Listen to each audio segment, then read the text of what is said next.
নিচের সংখ্যা কার্ড দিয়ে বৃহত্তম ও ক্ষুদ্রতম সংখ্যা তৈরি করে কমা বসাই।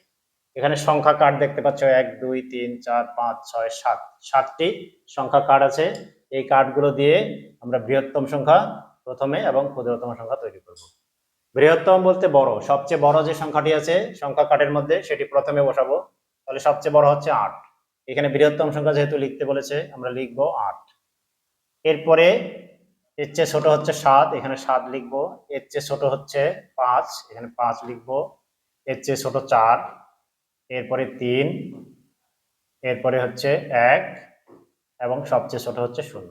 ক্ষুদ্রতম সংখ্যা বসার জন্য সবচেয়ে ছোট সংখ্যাটি আমরা নিব, কিন্তু এখানে আছে 0। 0 সবার প্রথমে বসা যাবে না, আমরা এর নিকটবর্তী ক্ষুদ্রতম যেটি সেটি প্রথমে বসাবো। তাহলে এখানে লিখবো 1, এরপরে আমরা 0 বসাবো।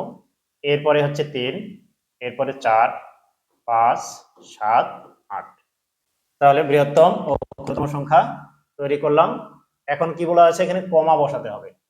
কমা বসানোর নিয়ম হচ্ছে একক, দশক, শতক। শতকের পরে একটি কমা, দশক, হাজার, হাজার অযুতের পরে একটি কমা।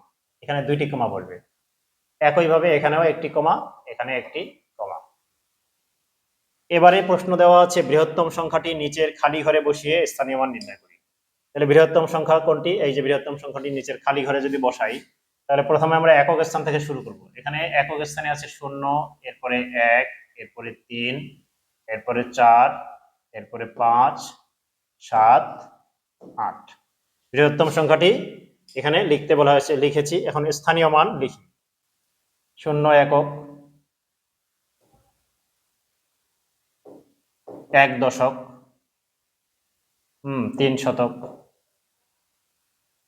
4000, 5 অযুত, 7 লক্ষ, 8 নিযুত। এটি হচ্ছে স্থানীয় মান।